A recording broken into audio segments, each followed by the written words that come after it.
Hey guys, welcome back. Well, today I'm going to be taking the JJRC H78G out for its test flight. Now, a few weeks back, maybe it may have been about a month ago, I did like a kind of unboxing of this. It comes in a nice little case. This was sent to me by Brian over at True Drone Reviews, so be sure to check out his channel. He already did a flight on this, and I did a test flight earlier, and I was kind of filming a review, and there's a few little things I encountered, and I'm just going to redo this review now. So I want to explain a few things that I noticed. Now, one thing I don't think Brian encountered this in his review, because I don't think he flew it too far from him, is that this has a restriction out of the box, I should say, and how far it will fly, because the app does not, it defaults to 30 meters and it will not let you change in the app. You can change it, save it, and you go back and it still wants to set to 30. Basically, it's like the beginner's mode. But you can override that by holding in the return to home button for a second, and that disables the restriction. The app, you cannot change that. So I'll cover that when we get it up in the air. The other thing is if you fly it out, you're past 15 meters and it gets down to around 25% battery, it will fly back to within that 15 meter zone, and it will not let you go past that. It's a geofence, just like the 30 meter restriction the app has. But it does that at the when the battery gets its first low warning, and it confused me because I thought it was an LVC and flying back to return home, and it doesn't. It just kind of flies backwards, and it confuses you. It can confuse you. It confused me. I thought it was just acting strange and it couldn't find its way back home on low battery. That was not the case. So let's go ahead and we'll get this thing up in the air. So I'm going to go ahead and set it down, and we'll go over the app and stuff. The app, I guess we'll just do it now. The app is the JJRC TST app, and I'll try to put a screenshot from the Play Store. Though if you scan the QR code out of the manual, it actually comes a direct link from like some website associated with JJRC. That's how I got the app. Let's go ahead and we'll set it down. We do need to do a compass calibration, and I'll show you that very soon. As soon as I get it turned on here, I got it lit. It's lit up. Go ahead and press the power on the controller, and it will bind automatically. The controller is pretty neat. It's got the GPS count. It gives you your voltage for the batteries in the controller and for the drone. Right now it's showing 8.3 volts on the drone and around 4.2 to 4.3 on the controller. Your speed, height, distance, and the direction that it thinks it's facing. Right now the compass is not showing it quite right. We need to calibrate the compass. So before I do that, actually we'll calibrate the compass, and then I'll go ahead and connect the app to the drone. So you need to pick it up, and you'll see it's flashing. That means it needs to calibrate the compass. So what you want to do is, I'm going to set the controller down, and you just turn it clockwise 3 times level or horizontal until you hear your controller beep. There we go. Then you do it nose down 3 times clockwise, around 3 times. It may beep sooner than that. All right. That was maybe 2 times. That means the compass should be calibrated. So it's ready to go. Now, I didn't have much success trying to manually start the compass calibration. I thought instructions said down and right was compass, down and left was gyro calibration. I'm not seeing it. It's not really cooperating with that, so I don't know what's up with that. But anyway, if you have trouble getting the calibration to start manually with the sticks, just restart the drone and your controller app, all that, and then just calibrate it again. Because when I did it the first time, there's this concrete has some metal in it, and it obviously didn't calibrate well, and it was toilet bowling, and I had it really low to the ground. I was sitting on the ground here doing it, and this time I was standing up. But if it has any problems, we'll have to just land and recalibrate it again. So I've got 10 satellites. I'm going to go ahead and go into my settings here. I'm going to go to my network internet, and you see it's already picked up and connected to the JJRC 1CD0F3. It sees that. Let's go ahead and we'll go to the JJRC TST app. You do have to wait for this splash screen to get done. You got to select your model, which this one's going to be the H78G. Then do connect device, and hopefully our Wi-Fi FPV feed will come up. But of course it's not coming up for me, because sometimes my phone can be a bit finicky about wanting to connect to these Wi-Fi FPV apps. So what I'm going to do here is I'll be right back. I'm going to turn on my airplane mode and try it again. It's not the drone, it's this Android One does this. My other phone with Android One did the same thing. So I'll be right back, guys. Alright guys, as you hopefully can see here, I'm not doing a screen recording for this review. I do have an FPV feed now. If you have any troubles with any of your drones, I found, just going to turn an airplane mode on, then you have to re-enable your Wi-Fi. That seems to kind of reset the Wi-Fi chip or whatever's causing it.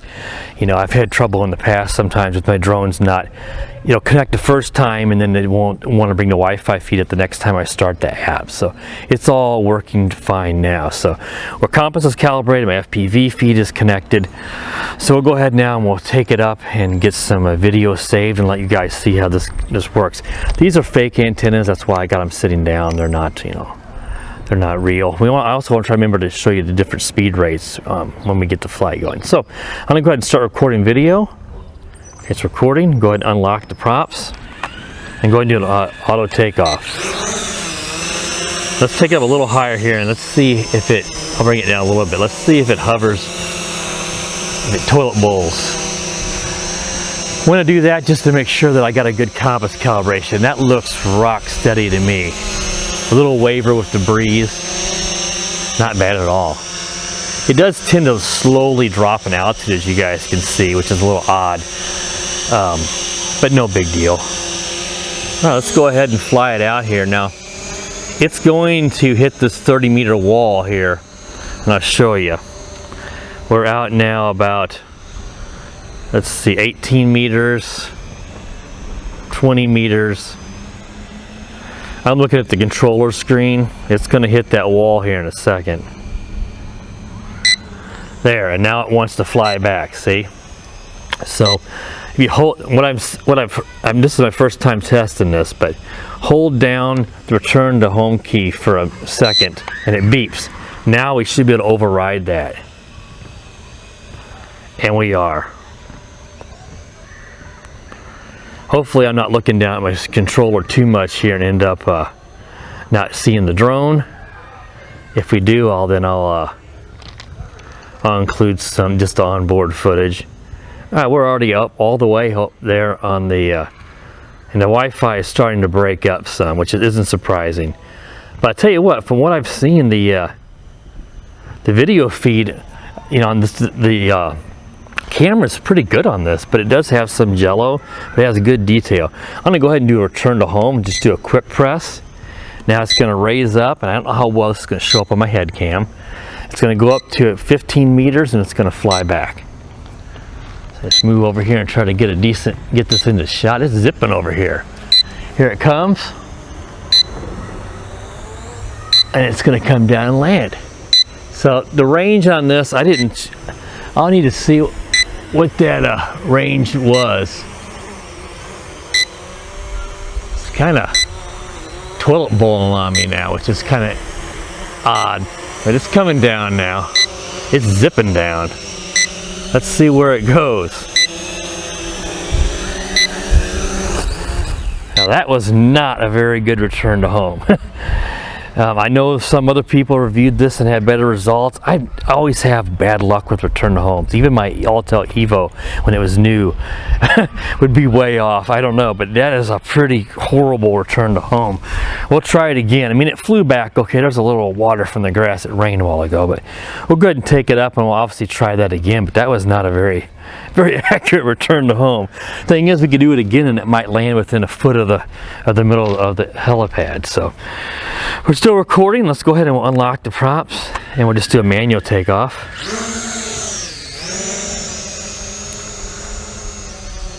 Let's try it. That is the lowest rate. Let's try.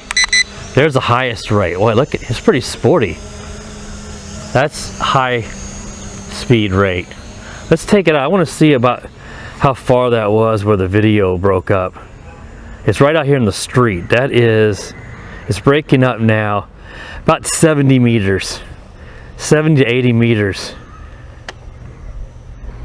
And I'm gonna try to see if I can turn it around and fly it back. I think I'm coming back this way rather than doing a return to home. Well, that's pretty sporty.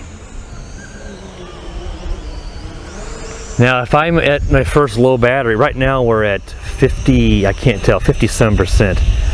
If you do that the first, you know, when you get down to that first warning, it's not going to let you fly that far. It's going to cap it at 15 meters. And if you're beyond it, it's going to fly back. It flies pretty nice though. I'm not really complaining. I have no complaints with that. In that video, it looks good except for when it gets that jello wobble going. It's a wide angle lens, so it has a bit of fisheye to it. But for a brush GPS, it flies good. We need to try to do another return to home because I wasn't real happy with that first one. I did it a couple times. Well, I did it once earlier today and it was not nearly that far off. It looks to me like the video feed has frozen. So I'm going to see if I can stop recording. I didn't have that happen earlier, but I think Quadcopter 101 had that happen in his. I'm going to do an auto landing now. Just trying to ease it in close to the... Oh, there we go. All right, let's see if I restart the app, if I can get that video feedback. I may have to stop and do stuff again because these Wi-Fi FPV apps can be a bit of a pain. Let's see what happens here. If not, I'll stop the video and come back. Yeah, there we got the video feedback and it came back on the screen. So I don't know what point that froze up, so I'll probably have to end that first video at whatever point that froze, assuming it actually is frozen in the video, which I think it will be. Like I said, that seems to be, this app is not the greatest app I've ever seen. Let's go ahead and we will start recording a second set of footage here. Let's go ahead and we'll just do a auto takeoff again. You do have camera controls on the controller, but I usually don't always trust those because sometimes they're made for a SD card version and then it doesn't actually start the app recording. That's one of the other complaints most people have with this drone, is the fact that your footage is all recorded over Wi-Fi. Ideally, you'd like to have an SD card so you don't have any drop frames, or in the case of what I just experienced, a frozen video feed. That's just a Wi-Fi glitch in the app, and it's not refreshing the image, the video, and an SD card is not going to have that problem. It's going to continue to record even if your Wi-Fi FPV feed would happen to freeze up, which is not a super uncommon thing. I've seen it happen with other toys.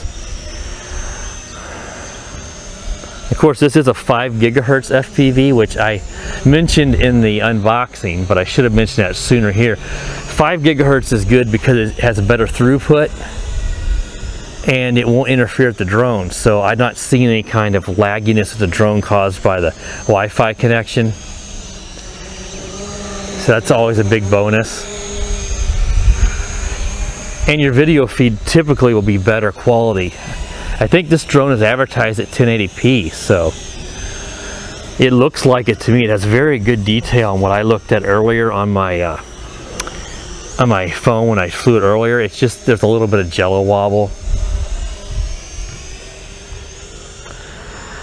Let's see, we're down to 27, so it's going to cap my distance here in just a second. So I'm going to take it up over here. I'm out about 36 meters. So I'm going to do a return to home now. Have it fly back now before I get capped to the 15 meters. It's gone up now. It's actually going up. Let's see how close it gets. It's zipping over now. Well, it overshot the home by a ton. Look at this. It's going all over the place. Let's see if it makes its way back. I'm going to try to correct it a little bit and stop it. See, that's what happened to me the last time I flew it today. And I thought it was just flying back, but now I'm not so sure. Let's do a return to home from right here. Let's see what it does.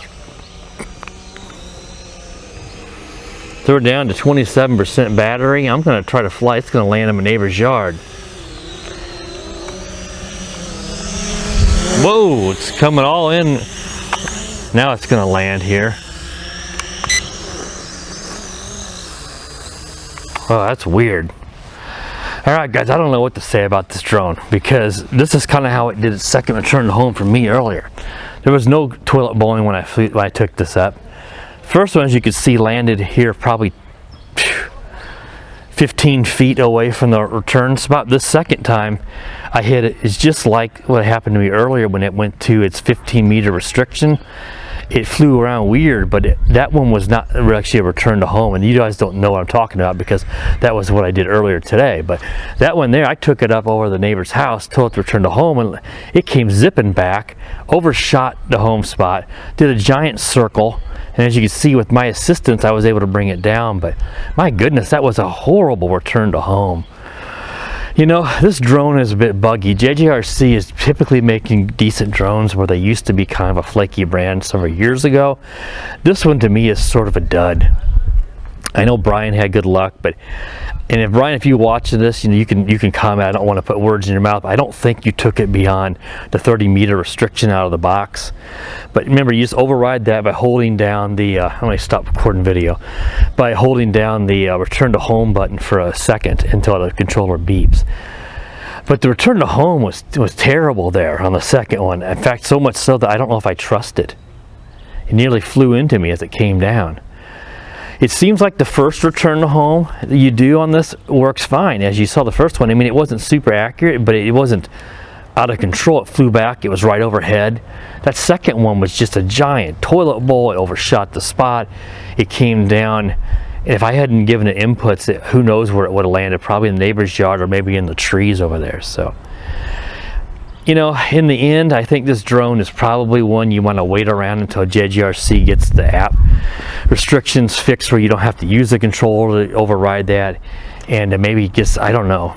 The return to home worries me, but I think if you're looking for a little cheap GPS toy drone, there's better ones out there. It's just this one has a superior camera to most of them.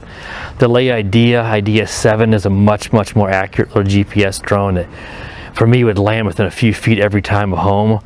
It just had like a flaky app, and the camera wasn't as good as this one. But that's one you might consider if you're looking for a brush one. In fact, I've sent that drone to Brian over at True Drone Reviews, so I don't know if he's going to review it someday or not. But if he does, you can see a newer video because mine is from last summer. If you want to check that out.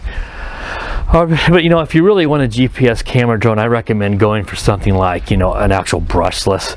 If you can afford a Spark, which this is supposed to be like a Spark, it's very similar size and design. A Spark is just is enormously better with a stabilized gimbal and nice smart features. But this one, you know, if your budget's under $100, which this one I'm sure is under 100, then this one is okay. But I think again, the Idea 7 or something is going to be a better choice for you. So in the end, you know, we got it up in the air to see what it does, and I just have not had good luck with it. Quadcopter 101 did a really long, like 45-minute video, and he had some issues like me, but in the end, it was better for him and returned to home. And like I said, I don't know if Brian even really tested that. He can let me know. All right, guys, that should wrap up this review. I appreciate you guys for tuning in. Be sure to subscribe and hit the bell so you know when I upload a new video. And as always, guys, have a great day. The power of the dark side.